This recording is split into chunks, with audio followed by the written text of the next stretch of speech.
เนาะนี่เนาะโดยสบายแล้วป่านนี้ดีขึ้นแล้วอาการบ่ได้คือเก่าบ่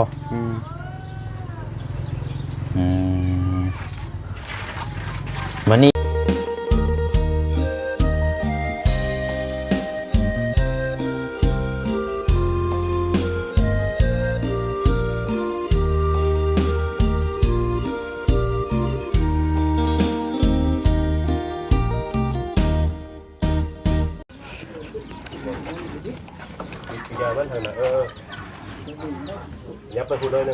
โอ้กลับมาเยี่ยมยามรอบนี้พี่น้องเนาะตั้งแต่เขามามือทางน้องสอนยังอยู่บ้านเมื่อไถหุดให้หุดหน้าทางเฮือนบ่บุญสารวัตรกลับมารอบนี้โอ้ของครัวเราเนาะใช้ไม่พาเชล่าอาจจะได้อีกข้างหนึ่งแล้วนี่พี่น้องเนาะเอากำลังจะเดินทางกับเวะเข้ามาพี่ก่อนพี่น้องเนาะเวะเยี่ยมยามอัปเดตเบื้องน้ำกันก่อนเนาะเบื้องแบบเนาะเพื่อรายการต่อไปเนาะเพื่อมีครอบครัวใดครอบครัวหนึ่งเราก็จะได้ถ้าได้เห็นก็จะเอาแบบตัวอย่างหลังแบบนี้อีกแบบหนึ่งเนาะเอาเนาะทักทายสบายดีและสวัสดีพ่อแม่พี่น้องเบิร์ดสู่คนพี่น้องเนาะโอ้ขักแล้วนี่เนาะทางมาสอนเนาะซอยสร้างจับโอ้ไปทางได้นี่คือมีแต่ตะปูแท้นี่เนาะ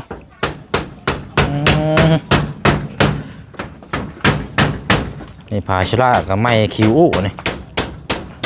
โอ้เป็นสร้างแล้วนี่เนาะสอนนี่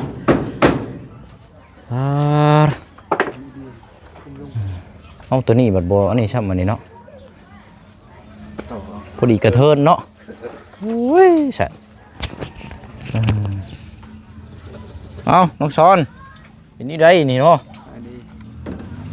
เป็นอย่างเนาะบ่นี่เจ็บตาบ่จักล็อกนี่บ่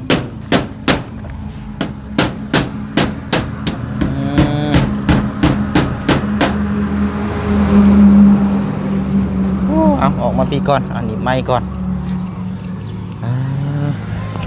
สีคือสีโหบลงเนาะเจ็บตาบ่เป็นยังนะถึกฮะถึกยังยางสึกยางเอ้าไปเฮ็ดยังคือว่าถึกยางมัดมัดกล้วยเอาเนาะโอ้ใกล้เดี๋ยวเนาะใช้ดินข้างในถมแล้วเนาะยังถมหน่อยเดียวใช้นะเบิ่งฮะโอ้ยังหลายตึกอยู่เด้นี่เนาะดูอันถมดินนี่ทางสร้างบ่ได้คนบ่โดยมีแต่ว่าเราเทพื้นให้ซื้อบ่บ่ได้จ้างรวมบ่อ๋ออันเอาดินเข้านี่ทั้งเราเฮ็ดเองเนาะนึกว่ารวมหมดเลยเฉยโดยโอ้ฮ้อนแท้นี่เป็นตกระบันฮ้อนแดดอันนี้เนาะอันนี้ติดตั้งแล้วเรียบร้อยเลยเนาะเลยฮ้อนใช่คือว่าเห็นอันเอาน้ำเข้าบ่ได้หรือบ่ได้แล้วโอ้ใช้หันผ้าไปเบิ่งแน่โอ้น้ำปลาเนาะเลยเท่าไรก่อนนอกเข้าบ่ฮู้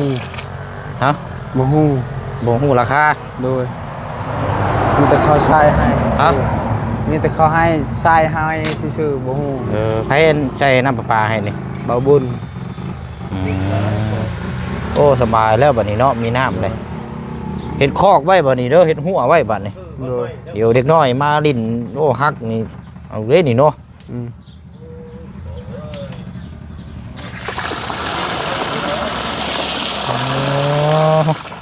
คักแน่เนาะนี่เนาะสบายแล้วบัดนี้น้ำตรงนี้ไหลลงคลองนี่เลยเนาะผ่านไปนี่พอดีแล้ว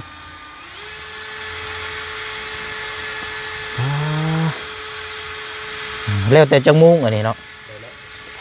แล้วแต่จังมุงเขาเฮ็ดนี่บ่ฮู้เฮาไปสวนเอาจะไปสวนบ่โอ้เดี๋ยวมาหลุดแล้วเลยติโดยเอ้าเนาะถูกสะไพร่ได้นี่เนาะ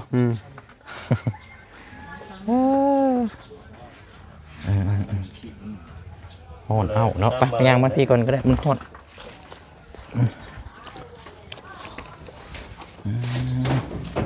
ฮอนเอ้านี่ผมพาอะไรเรียกเลยก็ซ้ำแล้วบัดนี้เนาะเลยรอแต่เทพื้นมันจบบัดนี้ มาขอตีตะปู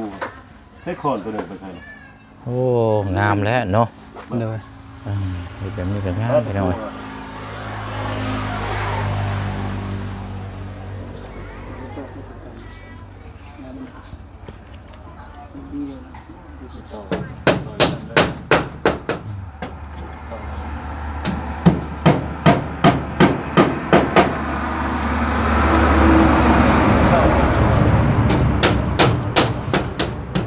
จะมาแต่สวนใช่ก่อนเนาะ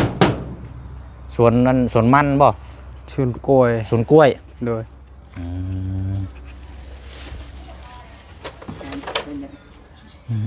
เอาเบิ่งไว้เนาะทั้งเทื่อได้เป็นสร้างเป็นหยังเพราะได้ไปเฮ็ดเวียกเฮ็ดงานนำเพิ่น โดย ทั้งเทื่อบ่แน่ได้เนาะ ทั้งเทื่อเวียกงานหลายดอกอยู่เวียกเฮือนเฮาตัวเองบ่มีดอก โด ไป ย ขอเฮ็ดน้ำเพิ่นน่ะเป็นกรรมกรนี่ก็ห่วยได้อาชีพย้อนได้นี่ โดย เอาลักล้านตัวออกมาลงแคป สิท่าแต่ตัดกล้วยอยู่นี่เบิดปีห่วยบ่ไหวเด้อเนาะ โดย เฮ็ดตัวนี้นำได้มันคืออาชีพติดมือไปนำนี่โอ้สบายแล้วลองเบิ่งสิเป็นง่ายอยู่ดอกเจ้าเป็นคนมันนั่นศึกษาความรู้ โดย มันว่าจะเฮ็ดหยังก็สิง่ายอยู่ดอกแต่ว่าเบิ่งในช่วงสิบ่ไหวแล้วพี่น้องก็คือสิซึมๆเศร้าคือบ่ห้าวบ่โล่งครับเป็นชุลมชุเลมเนาะ เจ็บตา แล้วนี่บ้านนี้พี่น้องเหาะ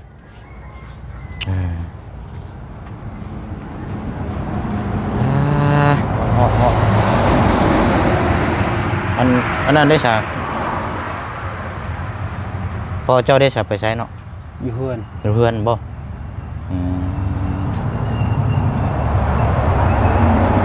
อันค่าอันนี้เพิ่นเปิดอยู่บ่ เปิดแล้ว เปิดอยู่บ่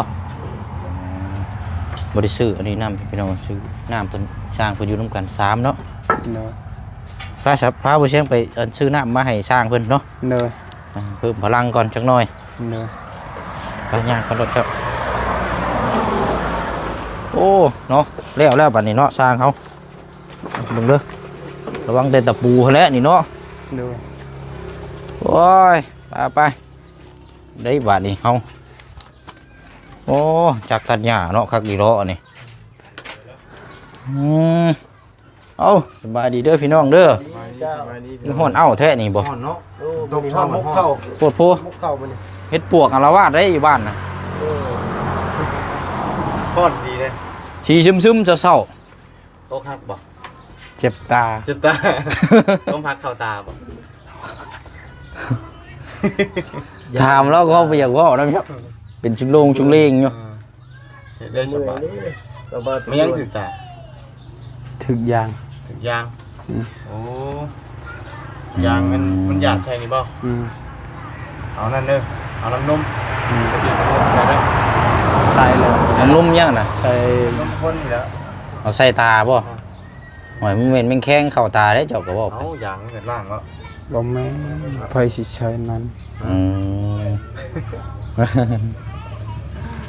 ไปย่างไปซื้อน้ำมาให้สร้างผมไปนะคุณละ โดย ช่างมาใครอยู่บนนี้น้ำก็มีเดี๋ยวเนาะน้ำก็มีไส้เลย โดย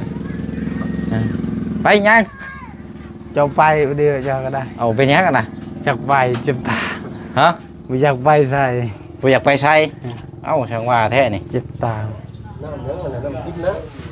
น้ำ ฮะ นิ้วร้อยป่ะ น้ำแล้วปลูกเอ็มร้อยมียังแล้ว น้ำชื่อมาเลยได้เอ็มร้อย เป็นเติมแล้วบ่ใช่ เติมแล้วสร้างเติมเลยได้เหมือน เนาะ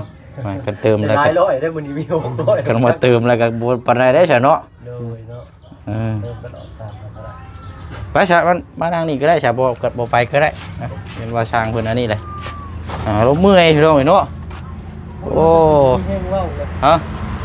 แห้งว่าวเลยเอาห้องนั่งแล้วตะกู้เด้อ โหบเลยเนาะหน้าเราโหบลงเลย เจ็บป่ะเนาะ ใช่นี่ก็บ่เห็นแรงยังคือชื่ออยู่ ดีดี ฮะ ตาข้างนี่ก็10,000บ่ขึ้น ใ หวยไปหาหมอเด้อเฮ้ยเห็นไหมตาบอดเนี่ยđấyเรียบร้อยได้อฮะ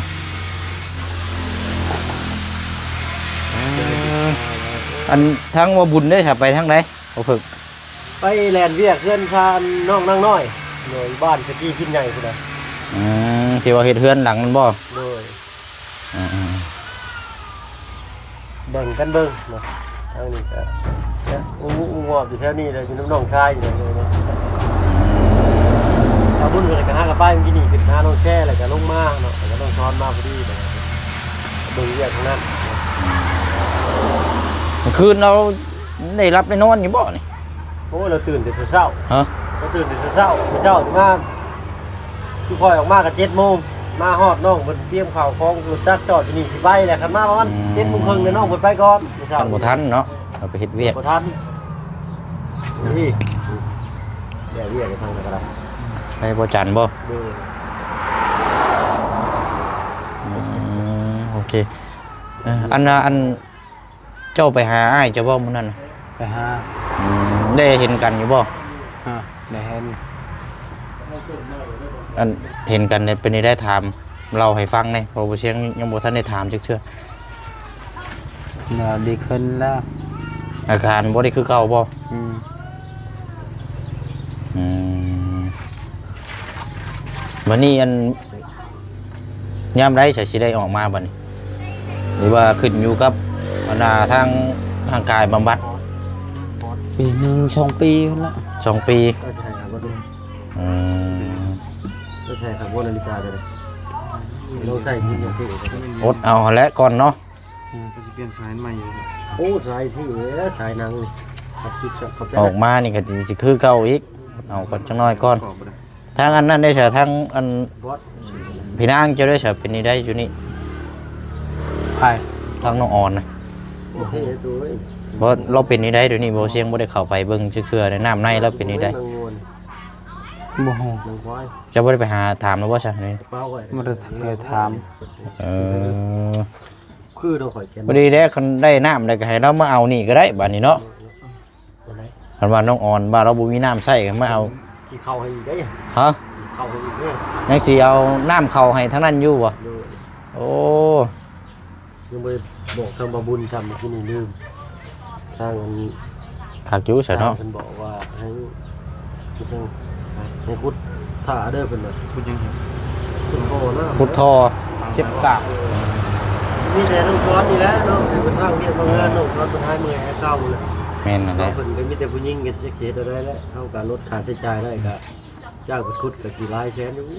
เอาขุดเอาเองเนาะ เดี๋ยวสิจ้างเป็น4 ชา50เนาะกับบ่กล้าให้เพิ่นแล้วว่าเนาะใส่เพิ่น เดินท่อไปสิแล้วติ โดยก็มีแต่ให้น้องซ้อนก็ได้บ่เป็นหยัง อื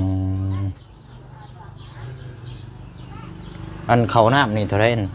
น้ำประปา 5 ล้านบ่ทางบาบุญสารวัตรเพิ่นแจ้งว่า5 ล้าน 5 ล้าน เออ โอ้ น้ำถึกสายเมนพอดีเลยสายใหญ่เลย พอจังหวะแห้งเนาะ โดยเปิดพุ่งชัดที่หอดพนังเงินตอนเป็นยังบริษัทกอกนั้นแล้วมึงก็ได้คิดบอกผมเลย แห้งอยุกก็เปิดมึงอยุกินนี่กันแห้งคักอยู่ โดย คักอยู่เอาเบิ่งเราในช่วงสิบไหวแล้วไปนอนเอานอนเลยก็ได้ใช่เนาะอ่ะเอานอนพักผ่อนก่อนก็ได้เราเก็บตาไปหาหมอเด้อจังหน่อยตาบอดกันดูเดี๋ยวนะไปตรวจได้มันคือมันตาหลกตาแดงมากเนาะ เราย่านนั่นเนี่ย ฮะ เราย่านหมอเราไปหาหมอเราหัวใจเราเต้นแห้งแล้วอ่ะเป็นเนาะหัวใจเต้นแห้งเลยไปหาหมอ เออ หมอจับถาดยาเล็กมาไปได้เห็นญาติเราก็ได้ อืม ก็จะออกนอกมันจะซื้อเนาะเหยียบตะปูเหล็กบางใหญ่เรายังบุไปลากไปแล้วกับบุไปเนาะเราย่างหมูหุ่นเปื่อยไปเดียวเช่าเราอ่ะ เอาเนาะเมื่อยแล้วพี่น้องเนาะตาเราก็เจ็บไปสีเศร้าๆนี่ คนมาแต่อัน อ่า ให้แล้วบุใกล้ โอ้ยเนาะอ่ะดีแต่ว่ายังมีข่าวดีเข้ามาเรื่อยๆอยู่เนาะตะกี้เราจมว่าบ่มีน้ำวันนี้น้ำก็มีเลยจมว่าไฟบ่มีก็ไฟก็สิเข้าแล้วบัดนี้เนาะจมยังอีกบัด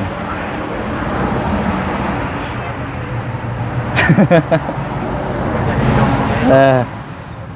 จำนี่แล้วบัดนี้เนาะ เงินนี่นะเนาะ อันนั้นอันทั้งพาได้ใช่พานี่เปลี่ยนอยู่บ่ถึง นี่วะโอ้แต่ถ้าเขาก็ยังบอกไปถึงกันเราคือว่ารอบนลงก่อน เออ ต้องมาบุญเป็นแล้วเนาะต้องมาบุญเป็น เปลี่ยนพาเนาะ ยำโหดมึงมีได้ดิ เอาไปเดินทางได้บัดนี้พี่น้อย โอ้เมื่อมื้อนี้บ่ เงินมื้อนี้แล้วมาเดี๋ยวมาต่ออยู่พี่ก็ได้เนาะพี่น้องเนาะที่นี่ถามทางน้องสอนกับเราก็บ่ได้คอยมาพัวพันน้ำกันช่วงนี้เพราะว่าเวียกงานเราก็หลายบ่สบายพี่น้อยเนาะป่วยเจ็บตาก็เลยบ่อยากเว้าแน่จักหน่อยเนาะทางน้องสอนกันเอามาต่อกันทางเฮือนน้องอ่อนก่อนบัดนี้เนาะอยู่ใส่เด้บัดนี้เนาะทางนี้กะบ่ได้เข้ามาแต่หึงได้ทางนี้กะไปละบาดนี่ได้แม่ไปใช้อยู่บ่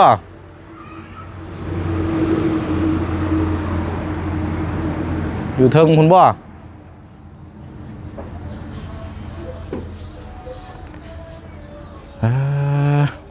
อ่อนเอาดีดอนี่พี่น้อยไปทางใดใช้แม่เจ้าไปใช้ล่ะ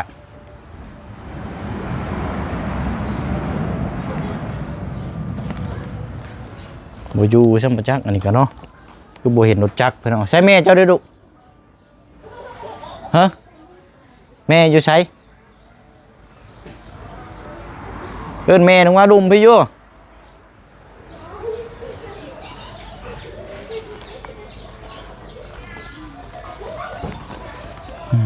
อันนี้ก็มองเห็ดอยู่เห็ดกินแล้วอันนี้เนาะ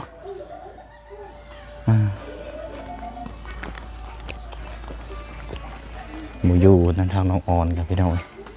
ไปทางไหนเด้นี่เนาะ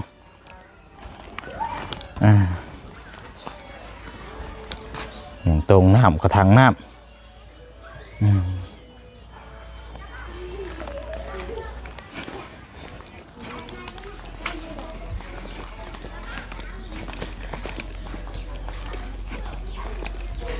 นี่แต่เล็กน้อยพี่น้องเนาะ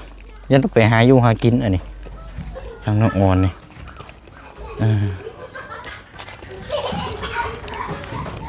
ไปเอาละพี่น้องเนาะมีแต่ว่ากัน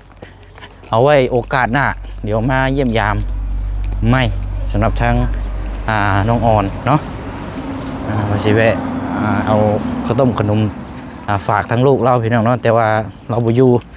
อยู่แต่ทั้งลูกๆก็เดี๋ยวว่าถามมันกับผมเรื่องของเราพี่น้องเนาะ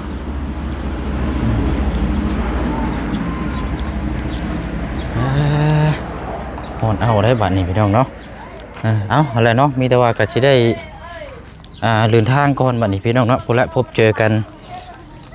อยู่บ้านเนาะพี่น้องเนาะเดินทางแต่เว้นเนี่ยจักหน่อยมื้อนี้ก็แต่ว่าก็ถามบางทางบุญนำเนาะเพราะว่าเดินทางนำกันว่าเพิ่นสิแบ่ทั้งหลายแน่พี่น้องเนาะถ่ายเคสใดเคสหนึ่งหรือว่าจังใดก็จังว่ากันเนาะตอนนี้ก็4-5 โมงแล้วพี่น้องไว้วันเวลานี่แป๊บเดียวโอเคเนาะพี่น้องเนาะคลิปนี้ก็สิได้ล่ำลาไปอีกคือเก่าคือเดิมนะพี่น้องเด้อเนาะลงไปแล้วก็จังเวียงงานทางพุ่นแล้วก็จังขึ้นมาใหม่เนาะพี่น้องเนาะพบพ่อกันในคลิปหน้าคลิปนี้อยู่ดีมีให้ร่ำรวยเบิดสุขุทุกคนบ๊ายบายเด้อพี่น้องเด้อสบายดี